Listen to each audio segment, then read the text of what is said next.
El Observatorio de Venezuela de la Facultad de Estudios Internacionales, Políticos y Urbanos de la Universidad del Rosario presenta Esto no es una frontera, esto es un río. Un espacio de discusión de los procesos políticos, económicos, sociales e internacionales relacionados con Venezuela, el país hermano. Así como de análisis de la integración e inclusión migratoria en Colombia. Sumérgete en este espacio de actualidad donde comprenderás por qué Esto no es una frontera, esto es un río.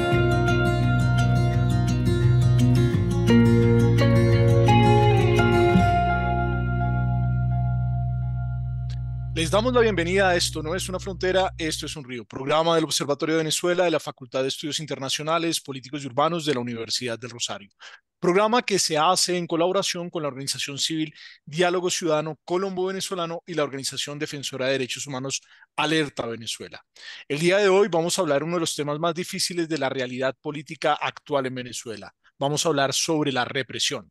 Lamentablemente, desde la confirmación por parte del Consejo Nacional Electoral de la victoria de Nicolás Maduro en un acto completamente fraudulento, en Venezuela han venido escalando dinámicas de represión contra el pueblo venezolano y varias de esas prácticas se habían implementado en 2014, en 2017, en 2019, pero también hay nuevas prácticas por parte del régimen venezolano.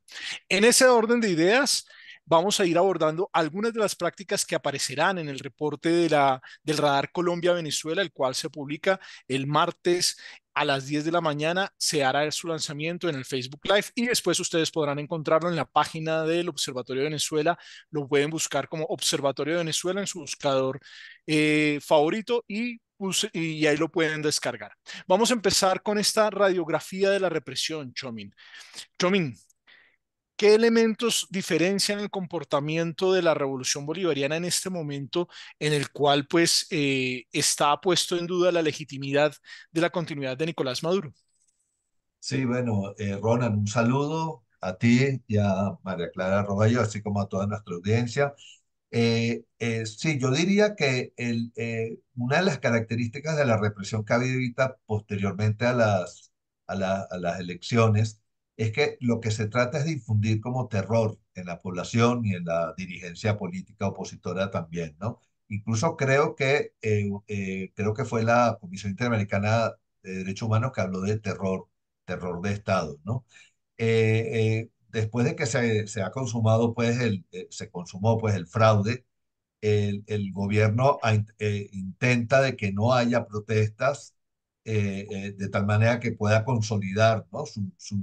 su situación, ¿no? Y para esto ha optado por una amplísima represión muy profunda. Además, se dice incluso que es superior a los momentos picos que hubo en el año 2014 y 2017, cuando hubo grandes protestas en Venezuela.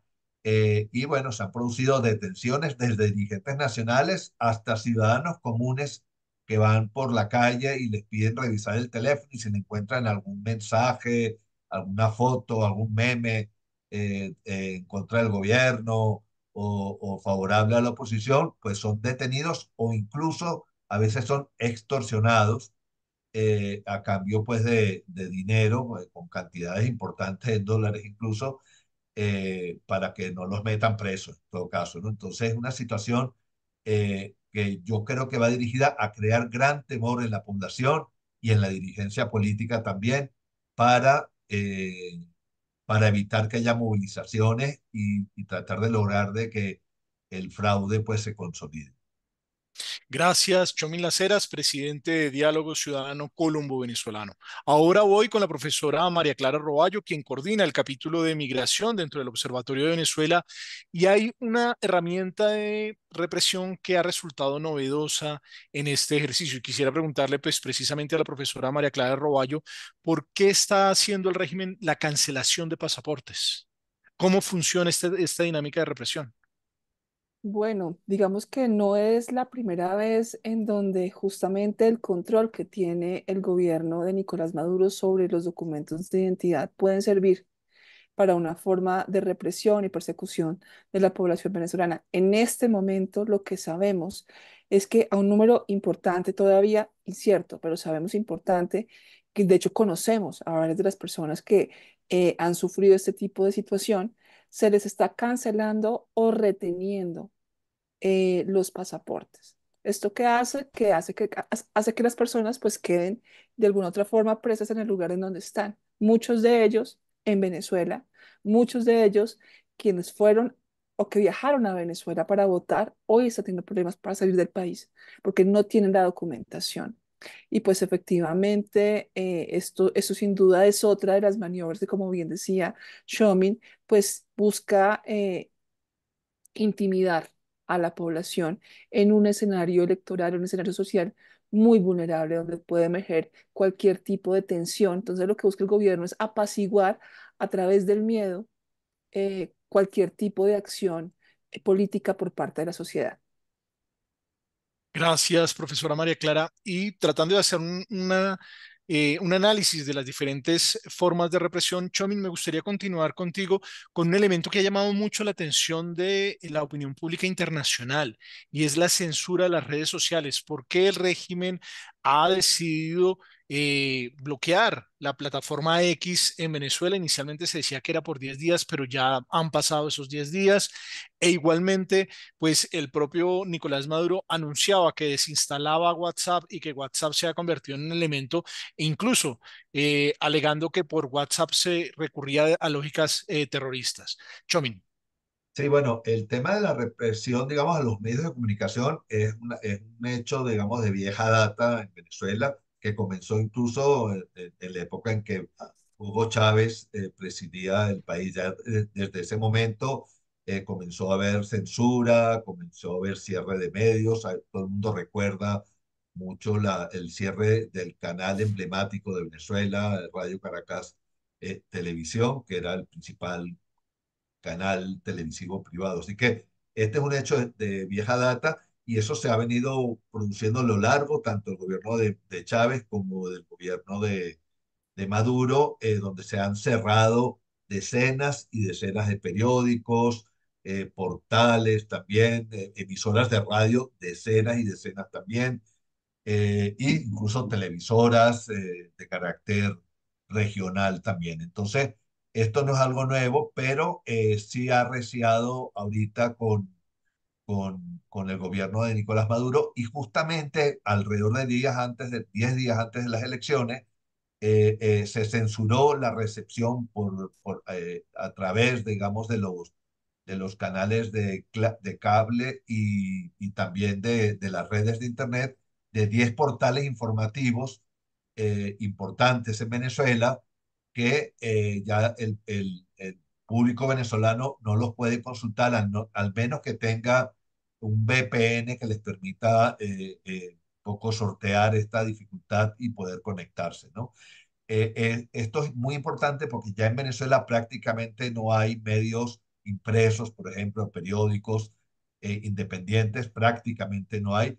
Y, digamos, toda la información de carácter independiente se mueve por las redes, ¿no? En la medida en que la gente no puede ver, porque el gobierno lo impide ver estos medios por Internet, que hay que recordar, 10 fueron cerrados justo antes de las elecciones, pero esto da un total hasta ahorita por lo menos de 60 medios que han estado en esta lista, entre ellos varios medios colombianos como Caracol, RCN, NTN 24. Entonces, bueno, pues esta es una forma de silenciar y también de evitar lo que yo decía al comienzo, la movilización de la población, ¿no? Si la idea es desinformar, que la gente no tenga información y que con esto pues no tenga elementos suficientes para movilizarse. En esta oportunidad también, como tú bien lo indicabas, Ronald, se ha cerrado la red social X. Inicialmente se habló de 10 días, pero ya pasan los 10 días y no lo han hecho, así que es muy probable que no se vuelva a abrir. Y el presidente Maduro personalmente ha recomendado a todos los venezolanos que eliminen la aplicación de WhatsApp. La aplicación de WhatsApp es vital también para la comunicación en un país donde el acceso a medios es muy cerrado y entonces, bueno, forma parte de un cerco informativo ya brutal, diría yo, eh, eh, que acerca a Venezuela a un régimen pues ya de carácter dictatorial, incluso ya cuando uno ve este tipo de cosas, este tipo de medidas tan extremas, podría hablarse incluso de totalitario, ¿no? Yo quisiera pues agregar o decir que eh, si bien en los últimos 25 años Venezuela no había vivido un momento tan álgido en temas de represión hacia la población civil, hacia líderes opositores, hacia medios de comunicación, si bien esto o sea, estos niveles o a estos niveles no estaba acostumbrada la población venezolana, no es un escenario nuevo. Los niveles de represión han venido aumentando de una manera progresiva. Digamos que niveles tan altos como los que se están viviendo hoy fueron incluso iniciados por el gobierno Maduro en campaña electoral. Y también, como lo han calificado varias organizaciones defensoras de derechos humanos, comparan la situación que se está viviendo como mucho más grave de lo que se vivió en la represión del 2017 y del 2014. Y pues también efectivamente reconocer que efectivamente en general el gobierno de Nicolás Maduro se ha caracterizado por ser muchísimo más totalitarista o mucho más, o generar más una violación sistemática de derechos humanos. Eso también lo ha venido reconociendo diferentes informes, entre ellos el informe, si no me equivoco, el informe de Provea, que hizo justamente un capítulo dedicado especialmente a Nicolás Maduro y cómo desde 2013 a 2024 se han violado los derechos humanos de una manera sistemática hasta llegar a niveles tan preocupantes y tan alarmantes como los que hoy estamos viendo. Profesora, aprovecho para preguntarle por el tema de qué tanto ha incidido en comunicar el nivel de represión la diáspora venezolana. ¿Cómo ha sido el papel de la diáspora para informar lo que está pasando al interior de Venezuela? Pues justamente en estos últimos 10 años la diáspora se ha venido configurando y cada vez tiene más una voz cada vez más fuerte. Justamente esta diáspora venezolana se ha convertido tal vez en la prueba directa de lo que se está sucediendo en Venezuela en materia social, en materia de derechos humanos, en materia política, en materia económica. Justamente desde más o menos el 2013 Venezuela, como sabemos, no está generando una información de data oficial. Y es muy difícil tener reportes para poder medir cuáles son los niveles en diferentes sectores que está viendo Venezuela. Entonces, allí la diáspora ha venido a ocupar un espacio, una falencia de información. Muchos dicen que se había perdido la verdad en Venezuela y de alguna otra forma la diáspora ha venido a ocupar y a señalar las situaciones tan graves que está viviendo este vecino país. Y pues hoy sin duda, al tener una diáspora de más o de cerca de 8 millones de personas, pues efectivamente la repercusión y la forma en que hoy muchos venezolanos hacen parte de medios de comunicación o están o son cercanos a ciertos gobiernos, hacen lobby político, incluso la sola presencia de los cientos de miles de venezolanos que hemos visto en las calles de diferentes países, pues efectivamente muestran un mensaje y dan un mensaje a la comunidad internacional de lo que está sucediendo en el país vecino. A mí me gustaría concatenar precisamente el papel de la diáspora con lo que le preguntaba a Chomin respecto a las redes sociales. Hay una dinámica en la cual el régimen pretendía, digámoslo por decir así, limitar los derechos políticos de la oposición en el exilio y particularmente uno de los efectos más importantes que ha tenido la diáspora es poder visibilizar en este momento las dinámicas que se están dando de represión, el poder compartir los videos y la información a diferencia de las Mm. dictaduras del siglo XX, que muchas de ellas pudieron ocultar gran parte de la acción represora, hoy es más difícil hacerlo. Hoy los ciudadanos tienen en su mano dispositivos que les permiten grabar videos, grabar audio, tomar fotografías que son compartidas con sus familiares, con sus allegados, incluso que pueden ser adjuntadas a los casos que hay contra Venezuela ante la justicia internacional.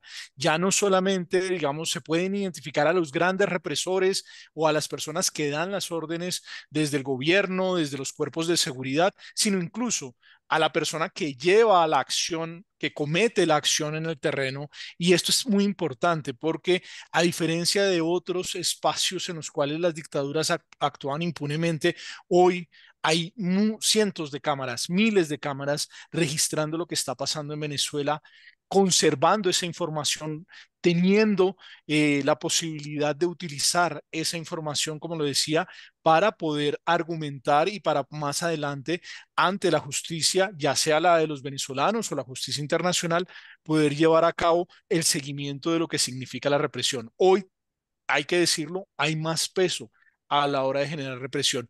Chomin, una cosa que me gustaría abordar contigo es la aprobación de la ley contra las ONGs. Este es un instrumento en el cual el chavismo ha trabajado en diferentes oportunidades, pero ahora, en este contexto, deciden aprobar esta ley. Cuéntanos un poco qué es esta ley, por qué es tan peligrosa para la situación de los venezolanos, como lo veníamos viendo ya en uno de los episodios de conversaciones cuando hablamos con Douglas Castro. Sí, Ronald, se aprobó y se aprobó más de manera express, ¿no? Era una ley que la tenían ahí como semi discutida y en cuestión de 15 días la terminaron de aprobar y esto hay que enmarcarlo dentro, por supuesto, de todas estas acciones represivas que se están llevando a cabo. Bueno, la idea es muy simple.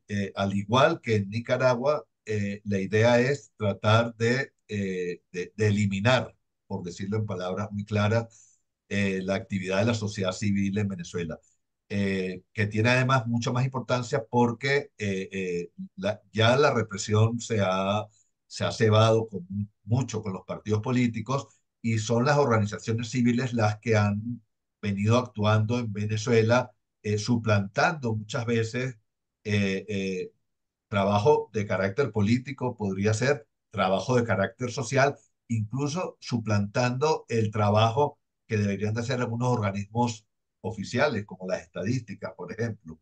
Entonces, para conocer lo que pasa en Venezuela, la actuación de las organizaciones civiles es vital, ¿no? Entonces, el gobierno lo que pretende ahorita es con subterfugios, digamos, legales, con la aprobación de esta ley, dificultar, incluso impedir su actividad en Venezuela, poniéndoles requisitos muchas veces difíciles de cumplir o con castigos y penas por supuestas violaciones al ordenamiento legal que se puedan llevar a cabo, de tal manera de desincentivar, ¿no? la participación de esta organización. Entonces, este es un peligro hoy en día real que se cierne sobre el país, que entra un poco dentro de ese carácter totalitario al que me refería antes, ¿no? Es casi dejar una sola voz, que sea la voz del Estado, que sea la voz del partido de gobierno, los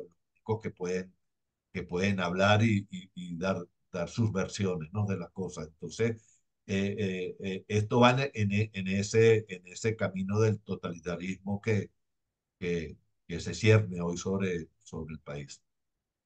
En esta lógica de represión en la cual se persiguen líderes políticos de base, líderes políticos de barrio, de municipios pequeños, donde se persigue a defensores de derechos humanos, a periodistas y periodistas que trabajan en las comunidades, que hacen presencia, incluso periodistas comunitarios, como se les suele conocer, y que Venezuela tiene una red de periodistas comunitarios ante la ausencia, precisamente, como nos decías, Chomin, de periodistas o de medios de comunicación por la arremetida que ha tenido el régimen de Maduro a lo largo de estos años, pero incluso también de algunos colegas, de profesores, de personas que dan su opinión política. Profesora María Clara, ¿cómo está funcionando la dinámica para proteger a estas personas que huyen textualmente dentro de la categoría de refugio? ¿Por dónde están saliendo? ¿Cuáles los retos que enfrenta esta población? ¿Qué está haciendo el Estado colombiano, que es quizá el vecino más importante de Venezuela al compartir 2.219 kilómetros de frontera? ¿Qué está pasando con la población que sale en condición de refugio? Bueno, en este momento todavía la información al respecto es deficiente. Se han levantado algunas alertas tempranas por parte de organismos multilaterales que están en frontera, en donde, por ejemplo, como OIM o la plataforma R4B, dedicada específicamente a hacer seguimiento a los flujos migratorios procedentes de Venezuela. De allí no hay cifras de cuánta población ha salido, al menos en los últimos 15 días o en los últimos 20 días, no se sabe. Sin embargo, empiezan a notarse algunas tendencias o algunos casos que llaman la atención.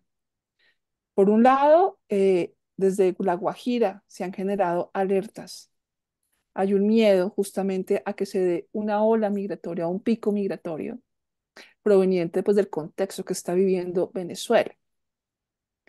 Parece que hacia allí se han dado más casos o han estado más presentes, casos más presentes, sobre todo en la frontera con Maicao, que es una frontera con menos control, entendiendo que a lo largo de la extensa frontera que tenemos, pues es una frontera porosa, en donde es muy difícil ejercer controles migratorios. Pero en el caso, por ejemplo, de Maicao o Arauca, es mucho más la ausencia de la institucionalidad y digamos que es una frontera muchísimo más porosa que tal vez otras.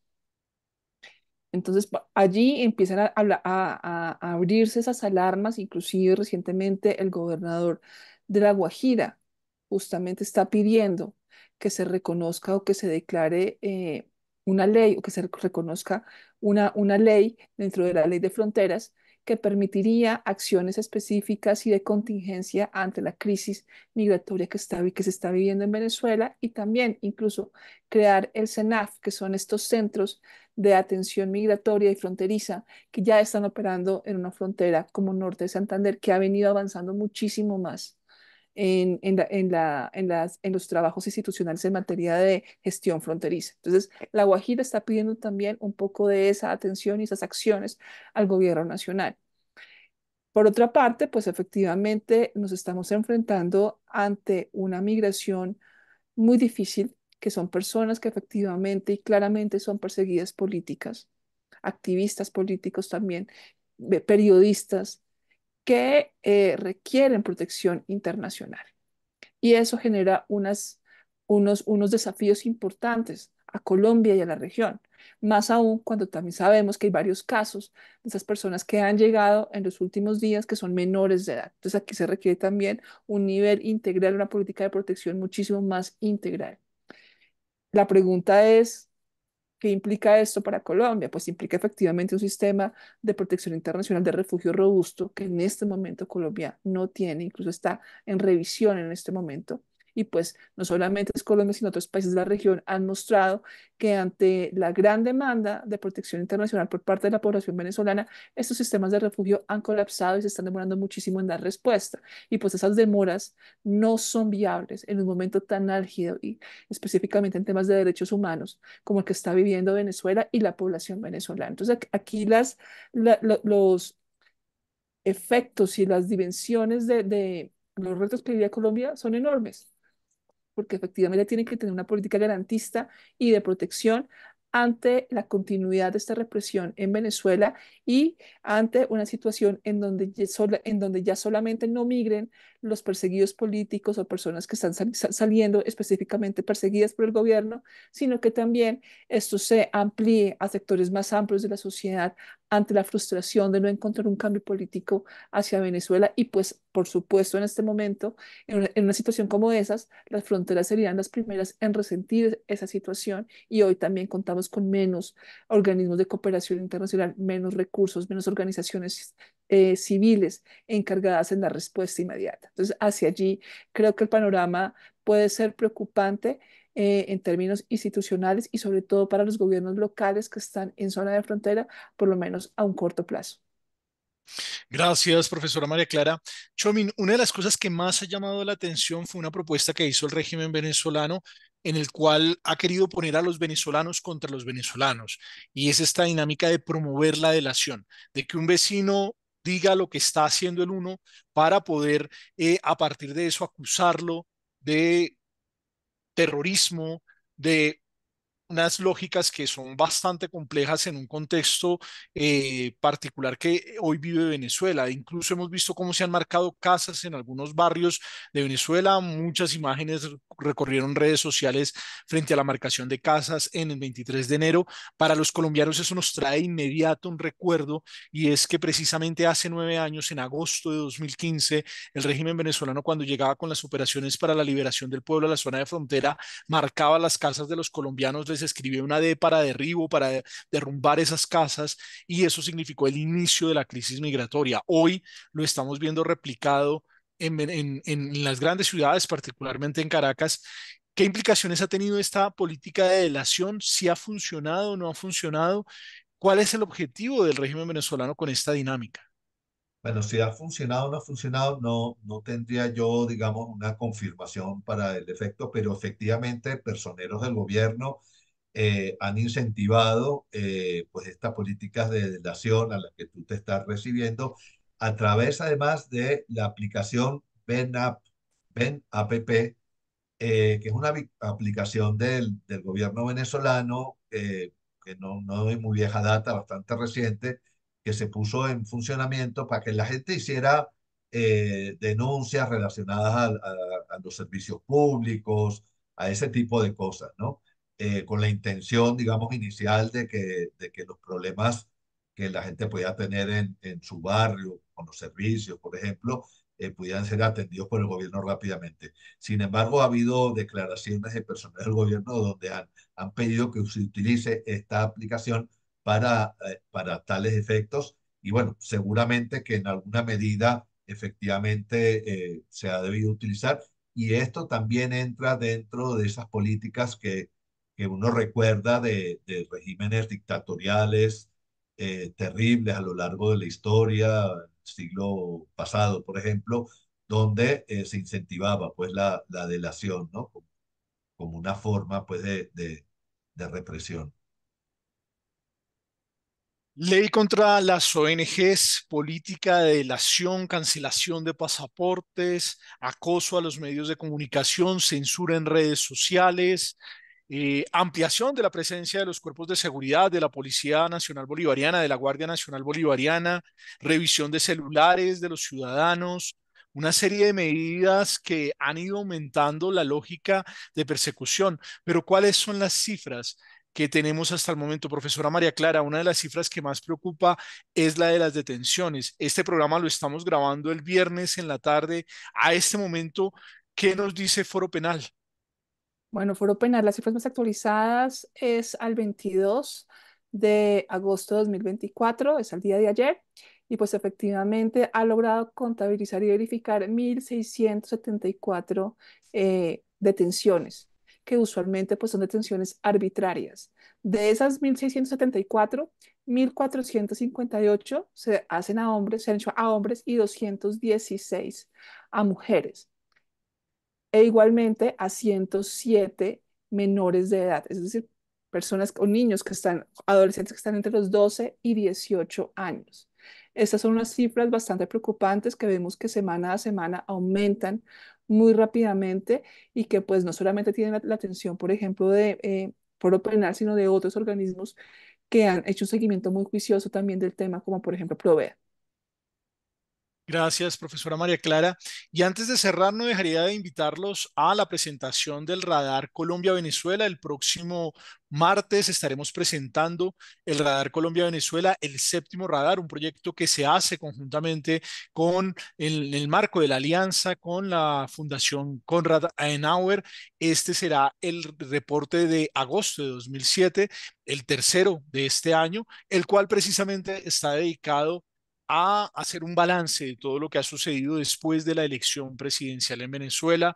Tendrá la sección clásica de los semáforos en los cuales se llama la atención, se mira cuáles son esos temas pendientes y qué temas están avanzando desde la retoma de relaciones bilaterales en Colombia y Venezuela, siempre en este caso con el acento de lo que ha significado el cierre democrático en el hermano país. Igualmente hablaremos de la respuesta regional, cuál ha sido el papel de diferentes actores, particularmente de Colombia, de Brasil, que están en el marco de una negociación, de algunos países que básicamente se pusieron del lado del régimen, el caso de Bolivia y de Honduras, y de países que se han distanciado y que siempre han marcado una distancia frente al régimen de Nicolás Maduro, como es el caso de Chile.